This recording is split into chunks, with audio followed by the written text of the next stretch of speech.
नमस्कार, मी भाऊ तोरसेकर. तुम्ही बघत आहात प्रतिपक्ष. मित्रांनो, सगळ्या पक्षांची लोकसभेच्या निवडणुकीसाठी घाईगर्दी चालू आहे. महायुतीमध्ये अजितदादा आणि एकनाथ शिंदे यांच्यासकट भारतीय जनता पक्ष महाराष्ट्रातल्या 48 जागांचं वाटप कसं करणार याची फिकीर त्या पक्षांपेक्षा एकूणच माध्यमांना पडलेली आहे. आणि दुसरीकडे इंडिया आघाडी किंवा आधीपासून असलेली विकास आघाडी यांच्यातल्या जागांचं वाटप कसं होणार याची चर्चा चालू आहे, पण चिंता कोणालाही नाही. हे मी एवढ्यासाठी सांगतो आहे की या सगळ्या गडबडीत अजून लहान मोठे पक्ष आहेत. निदान 2 लहान म्हटले तरी दखलपात्र असे पक्ष आहेत. ते म्हणजे वंचित बहुजन आघाडी प्रकाश आंबेडकरांची आणि राज ठाकरे यांची महाराष्ट्र नवनिर्माण सेना.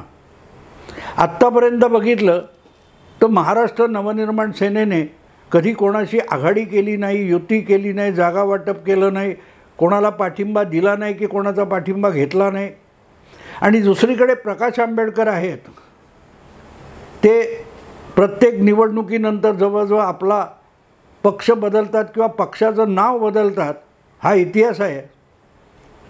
त्यांनीसुद्धा एक अपवाद म्हणायचा तर मला वाटतं ओवैसींबरोबर गेल्या लोकसभा निवडणुकीत युती केली होती. ती वगळता प्रकाश आंबेडकर हे कुठच्याही बाजूने गेलेत असं नाही आहे. नाही म्हणायला अगदी मला वाटतं 98च्या निवडणुकीमध्ये 98मध्ये ज्यावेळेला शरद पवारांच्या पुढाकाराने सगळ्या पक्षांची भाजप शिवसेना युती विरोधात आघाडी बनवण्यात आली, तेव्हा प्रकाश आंबेडकर वेगवेगळ्या 4 रिपब्लिकन गटांसकट त्या आघाडीत सहभागी झाले होते. तो आणि ओवैसी हे 2 अपवाद केले तर प्रकाश आंबेडकर सहसा कुठल्या आघाडीत गेलेले नाहीत. पण आपण आघाडीत यायला तयार आहोत असं सांगत ते नवनव्या अटी घालत असतात. आणि त्यामुळे ते कुठल्या बाजूला जातील हे कोणालाच कधी सांगता येत नाही. मग ते इतरांवर बी टीम म्हणून आरोप करतात किंवा इतर त्यांच्यावर पुरोगामी पक्ष जे आहेत ते त्यांच्यावर भाजपची बी टीम वगैरे आरोप करतात. पण आज मला बोलायचं आहे ते दुसरा जो पक्ष आहे राज ठाकरे यांचा, जो साधारणतः 18-19 वर्षापूर्वी अस्तित्वात आला आणि पहिल्या फटक्यात त्यांनी लोकसभेला निवडणुका लढवल्या. मला वाटतं 2009मध्ये. आणि जो दणका शिवसेना भाजप युतीला दिला होता त्याचा मोठा फायदा काँग्रेस आणि राष्ट्रवादी पक्षाला मिळाला. कारण अन्यथा ठाणा आणि मुंबई हा शिवसेना भाजप युतीचा बालेकिल्ला मानला जायचा. अशा ठिकाणी ठाण्याच्या 4 आणि मुंबई 6 अशा 10 जागा ज्या असतात त्याच्यात 7-8 जागा तरी आरामात शिवसेना भाजप युती जिंकणार. ही काळ्या दगडावरची रेघ मानली जात होती. पण 2009मध्ये राज ठाकरे यांच्या कृपेने काँग्रेस आणि राष्ट्रवादीला अक्षरशः लॉटरी लागली. आणि गंमत बघा काय झाली मित्रांनो, मुंबईच्या 6च्या 6 जागा शिवसेना भाजप युतीला गमवाव्या लागल्या होत्या.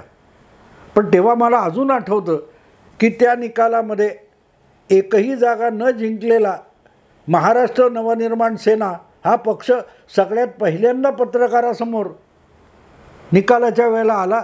राज ठाकरे हे उत्साहात पुढे आले आणि त्यांनी तो अमिताभचा डायलॉग मारला होता, तुमने हमको बहुत मारा, हमने सिर्फ एक मारा लेकिन सॉलिड मारा है की नाही.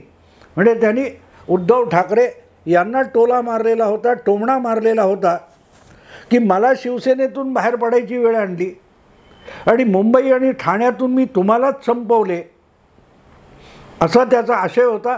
पण आता त्या जुन्या प्रकरणात जाण्याची गरज नाही. आपण पाडू शकतो हे दाखवल्यानंतर विधानसभेमध्ये त्याच राज ठाकरेंनी चमत्कार घडवला होता. मुंबईमध्ये 6 आणि ठाणे जिल्ह्यामध्ये 3 जागा आमदार त्यांनी निवडून आणले. नाशिकमधले 3 आणि छत्रपती संभाजीनगर आजचं किंवा पूर्वीचा औरंगाबाद इथून एक असे 13 आमदार पहिल्या फटक्यात या पक्षाला निवडून आणता आले. त्यानंतर त्याची घसरण झाली. हे सगळं ते मोदी लाटेचा प्रकार आहे. त्याच्यासाठी राज ठाकरेंना फार दोष वगैरे देण्यात काही अर्थ नाही. पण आज मी एवढ्यासाठी बोलतोय की एका बाजूला महायुती आणि दुसऱ्या बाजूला महाआघाडी किंवा इंडी आघाडी, या दोघांनाही अजून 7 महिने उरले असताना लोकसभा निवडणुकीचे उमेदवार ठरवता आलेले नाहीत. अशा वेळेला मनसे महाराष्ट्रात कमीत कमी 9 जागा लोकसभेच्या लढवणार आणि त्याचे उमेदवार निश्चित झाले अशा बातम्या आलेल्या आहेत. अधिकृत घोषणा आली आहे असं नाही आहे. नावं ऐकायला मिळत आहेत की पुण्यात वसंत मोरे, इकडे आणखीन कोण, तिकडे आणखीन कोण, शालिनी ठाकरे वगैरे ही नावं समोर आलेली आहेत. पण मी बोलण्याचं कारण असं आहे मित्रांनो की यामुळे अनेक जण गडबडलेले आहेत. ज्यांना निवडणुका लढवण्याचा आत्मविश्वास नाही असे लोक गडबडले आहेत. आणि गंमत बघा, गेल्या साधारण 1.5-2 वर्षामध्ये राज ठाकरे हे एकनाथ शिंदे, फडणवीस यांच्या अगदी गणपतीला ये जा करतायत, ते यांच्या गणपतीला ये जा करतायत. दिवाळीच्या उत्सवामध्ये, दीपोत्सवामध्ये राज ठाकरेंच्या शिंदे आणि फडणवीस आले होते. आणि अर्थातच राज ठाकरे हे आता महायुतीत जाणार याचीही चर्चा सुरू झाली. तरीही राज ठाकरे किंवा शिवसेना आणि शिंदे आणि फडणवीस यांच्या गोटातून त्यावर कुठलंही शिक्कामोर्तब झालं नाही किंवा राज ठाकरे यांनीसुद्धा त्याविषयी जास्त काही बोललेलं नाही. त्यामुळे तशी युती होण्याची शक्यता मला कधीच वाटली नव्हती. आणि अशा पार्श्वभूमीवर जेव्हा राज ठाकरेंच्या पक्षाकडून लोकसभेच्या 9 जागा लढवल्या जाणार आणि ती नावं पण निश्चित झाली आहेत अशी बातमी येते, तेव्हा सगळ्यात हादरा बसला पाहिजे तो मग महायुतीला, म्हणजे शिंदे फडणवीस यांच्या गोटाला धक्का बसला पाहिजे. कारण अरे आपल्याबरोबर हे होते, आपल्याशी चांगले दोस्ती आहे, मग हे आपल्यापासून वेगळे का राहणार, हे आपली मतं फोडतील अशी भीती ही शिंदे फडणवीसांना वाटण्याच्या ऐवजी थेट रोहित पवारांना त्याची भीती वाटत असेल तर रोहित पवारांसकट शरद पवारांपर्यंत आणि उद्धव ठाकरेंपर्यंत सगळे महाविकास आघाडीचे नेते आत्मविश्वास गमावून बसलेत हे आपोआप लक्षात येतं. पण असो, मला त्याच्यात जायचंही नाही आहे. माझा मुद्दा असा आहे की जर पडायचंच आहे ह्या 9 जागी किंवा कदाचित 15-17 जागी 48 पैकी राज ठाकरे स्वतंत्रपणे आपले उमेदवार उभे करतील, हे गृहीत धरू आपण, 20 जागी करतील. पण 20 जागी उमेदवार उभे करायचे आणि पराभव पदरी घ्यायचा, तर त्यातून राज ठाकरे यांना काय साध्य करायचं आहे याकडे बघितलं पाहिजे. एखादी निवडणूक पडण्यासाठीच लढवायची तर मग ती लढवण्यात अर्थ काय असा प्रश्न पडेल. पण अनेकदा रणनीती तशीच असते. या निवडणुकात पराभूत तुम्ही झालात तरी त्या पराभवामध्ये तुम्हाला आपला स्ट्रॉंग होल्ड कुठे आहे, मतदार कुठल्या कुठल्या विभागात किती मोठ्या संख्येने आपल्या जवळ आहे किंवा जय पराजयाची पर्वा न करता आपल्याला मतं देतो, याचा अंदाज अशा पराभवातून येत असतो. ही गोष्ट लक्षात घ्या मित्रांनो. उद्या भाजपमध्ये अनेक पक्षातले लोक येतात किंवा आणखीन काँग्रेसकडे जात असतील तर तिथे गेल्यानंतर आपल्याला विजय मिळणार म्हणून लोक जात असतात. तसंच हाच पक्ष विजयी होणार आहे तर आपण त्याच पक्षाला मतं द्यावीत असं वाटणारा वर्ग असतो. पण त्या पलीकडे एखाद्या पक्षाचा जो निष्ठावान मतदार असतो तो परिणामांची पर्वा करत नाही. आपलं मत वाया गेलं तरी चालेल, पण आपण या पक्षाच्या भूमिकेला, या पक्षाच्या विचारसरणीला बांधील आहोत असं जेव्हा वाटत असतं तेव्हा तो मतदार निकालाची पर्वा करत नाही, विजय पराजयाची पर्वा करत नाही, पण त्या उमेदवाराला, त्या पक्षाला मत देत असतो. आणि मग ती जी मतं असतात ती त्या पक्षाची खरी प्रामाणिक आणि घट्ट मतं असतात, निष्ठावान मतं असतात. त्याला आपण आपला पाया समजू शकतो, त्याला आपण आपला भूखंड समजू शकतो, ज्याच्यावर तुम्ही बंगला बांधा किंवा मनोरा टॉवर उभा करा, पण तो तुमचा भूखंड असतो. बाकी मीडियामध्ये सर्वेमध्ये तुम्हाला काय आकडे मिळतात सोडून द्या. ते आकडे जे असतात ना टॉवरचे, ते आकडे ज्या भूखंडावर उभे राहतात, तो भूखंड तुमचा आहे की नाही याला फार महत्त्व असतं. आणि त्याचा अंदाज हा प्रत्यक्ष मतदानातून येत असतो. लोकसभेच्या निवडणुका आणि आत्ता जे EVM प्रकरण आहे, त्या EVMकडे तुम्ही बघितलं म्हणजे जे मतदान यंत्र आहे, त्या मतदान यंत्रातून होणाऱ्या मतदानाची मोजणी होत असते. आणि त्यामुळे प्रत्येक मतदान केंद्रात कुठल्या उमेदवाराला आणि कुठल्या पक्षाला नेमकी किती मतं मिळाली ह्याची सगळी आकडेवारी तुम्हाला उपलब्ध होत असते. सर्टिफाय करतात ना झाल्यावर, सील केलेलं मतदान यंत्र उघडलं आणि सगळ्यांसमोर सील वगैरे तपासून त्याची मोजणी केली की त्याचे आकडे लिहिले जातात आणि त्या आकड्याच्या बेरजेवरून पुढे निकाल लागतो. त्यामुळे आज अशी परिस्थिती आहे की प्रत्येक मतदान केंद्रात आणि प्रत्येक मतदान यंत्रामध्ये जी मतं ज्या ज्या पक्षाला पडलीत त्याचे आकडे स्पष्टपणे मिळतात. आणि पुढल्या निवडणुकांची, मग कुठची विधानसभेची असेल, जिल्हा परिषदेची असेल, वॉर्डची असेल, महापालिकेच्या, यासाठी तुम्हाला तयारी करायची असेल तर तो खरा ओपिनियन पोल असतो. याचं कारण प्रत्यक्ष मतदाराने आधीच्या निवडणुकीत व्यक्त केलेले ते आकडे असतात आणि त्या आकड्याच्या आधारावर पुढल्या येणाऱ्या कुठल्याही निवडणुकांसाठी तुम्हाला आपला पाया या मतदारसंघात या वॉर्डात किती आहे याचा अंदाज येतो. त्याला मी भूखंड म्हणतो. मग एकदा तो भूखंड निश्चित झाला की त्याच्यावर बंगला, इमला किंवा टॉवर कसा बांधायचा याचं तुम्ही गणित उभारू शकत असता. आज 2014 नंतर राज ठाकरे यांच्या पक्षाची जी मरगळलेली वाटचाल होती, त्या कालखंडामध्ये प्रत्यक्ष राजकारण राज ठाकरे यांनी खूप कमी केलं आहे. एक 2019च्या काळात लावरे तो व्हिडिओ वगैरे सोडून द्या, पण अदरवाईज 10 वर्षात राज ठाकरे कधी ॲक्टिव्ह नव्हते. तेवढे गेल्या 1.5-2 वर्षामध्ये करोना संपल्यानंतरच्या काळात ते ॲक्टिव्ह झालेत आणि संघटना पातळीवर काम आणण्याचा प्रयत्न करत आहेत. हे मी एवढ्यासाठी सांगितलं की लोकसभा निवडणुकीत त्यांनी मुंबई, ठाणे, नाशिक, संभाजीनगर अशा महापालिकांच्या विभागामध्ये आपले उमेदवार उभे केले, तर त्या महापालिकांच्या क्षेत्रामध्ये किंवा तिथल्या प्रत्येक लोकसभेमध्ये असलेल्या 6 विधानसभा मतदारसंघामध्ये मनसेचा पराभवातही किती मतदानात टक्केवारी आहे, हिस्सा आहे, त्याचे नेट आकडे मिळतील, जे स्थानिक कार्यकर्ता देऊ शकत नसतो किंवा कुठचा ओपिनियन पोल पण देऊ शकत नसतो.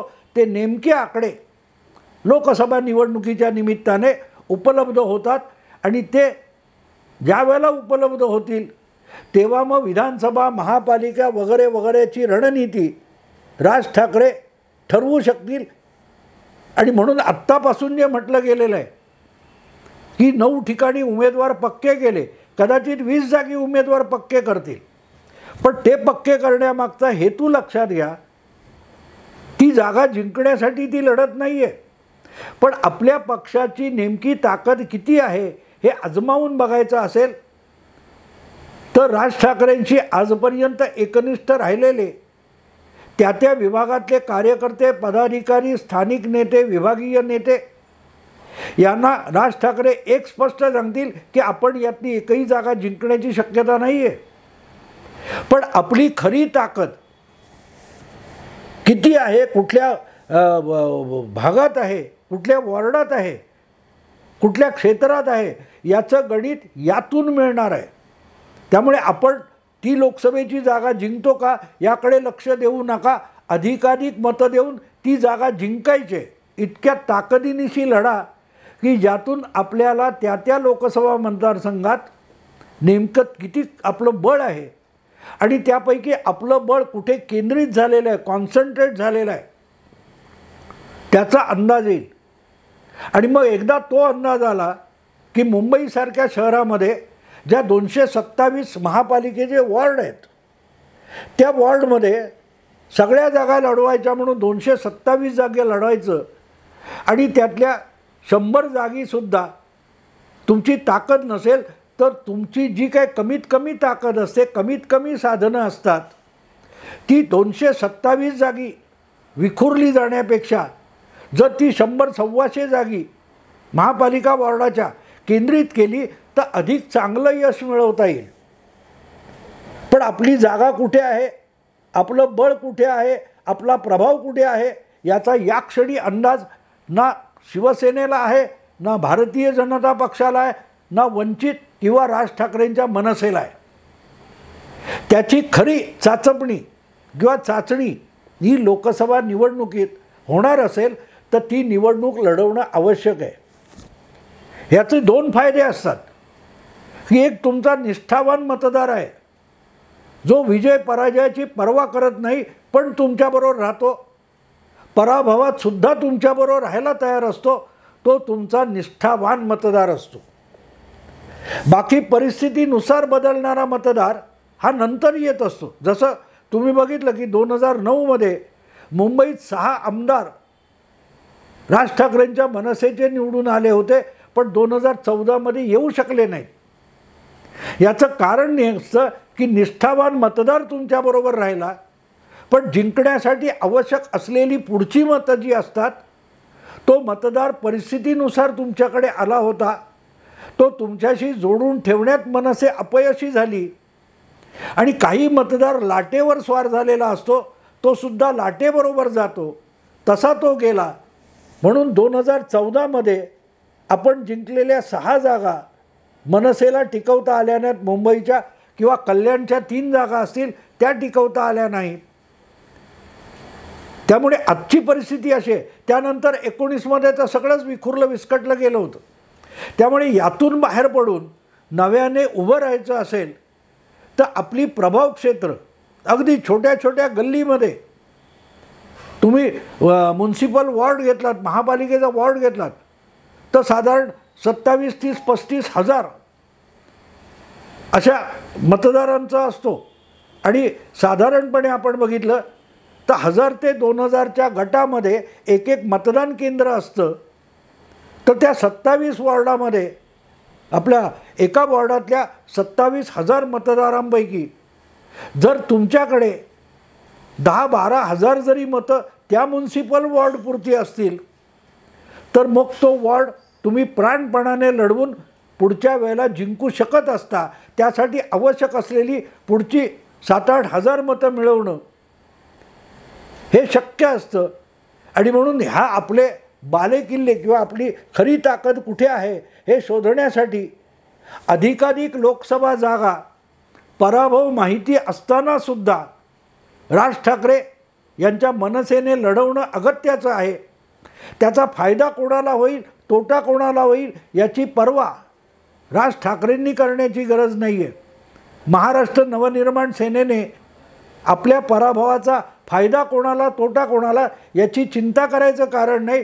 त्यांनी लोकसभा निवडणुकीकडे जिल्हा परिषद, तालुका पंचायत, नगर परिषदा, नगरपालिका, महापालिका यातले जे छोटे छोटे वॉर्ड आहेत, या वॉर्डमध्ये आपली नेमकी ताकद कुठे आहे, कुठे केंद्रित झालेली आहे, ही मतदान केंद्र शोधणं, ते वॉर्ड शोधणं, यासाठीच लोकसभेची निवडणूक ही सर्व ताकदीनिशी लढली पाहिजे. आणि राज ठाकरेंनी मला वाटतं की आपल्या कार्यकर्त्यांनाही सांगितलं पाहिजे आपण हरणार आहोत, पण हरण्यातसुद्धा आपला दूरगामी विजय सामावलेला असतो. हे लक्षात ठेवून वागणार असाल तर आपल्या पक्षाला भवितव्य आहे. झटपट यश मिळवणारे पक्ष झटपट रसातळाला जातात. दुसऱ्यांना संपलेला पक्ष म्हणणारे स्वतःच कधी संपुष्टात येतात ते कळत नाही. म्हणून झटपट यशाच्या मागे न जाता आपलं नेमकं प्रभाव क्षेत्र शोधायचं आणि ते अधिक बळकट आणि भक्कम करायचं. यासाठी लोकसभा निवडणुकीत राज ठाकरे उतरणार असतील तर त्यांची पाठ थोपटावी लागेल. कारण मित्रांनो 75 ते 85 या 10 वर्षाच्या कालखंडात अंधारून गेलेले, झाकोळून गेलेले बाळासाहेब मुंबई महापालिकेमध्ये स्वबळावर सर्वात मोठा पक्ष होऊन त्यांनी जी मोठी झेप घेतली त्या वळणावर आज राज ठाकरे उभे आहेत. 14 ते 24 या कालखंडात झाकोळलेले राज ठाकरे बरोबर आपल्या काकांनी जिथून मोठी झेप घेतली त्या वळणावर आज उभे आहेत. त्यांच्या पाठीराख्यांना, कार्यकर्त्यांना आणि मतदारांना एवढं जरी राजकारण कळलं तरी मनसेला भवितव्य असेल. आत्ता इथेच थांबतो. आवडलं लाईक करा, शेअर करा, सबस्क्राईब करा. नमस्कार.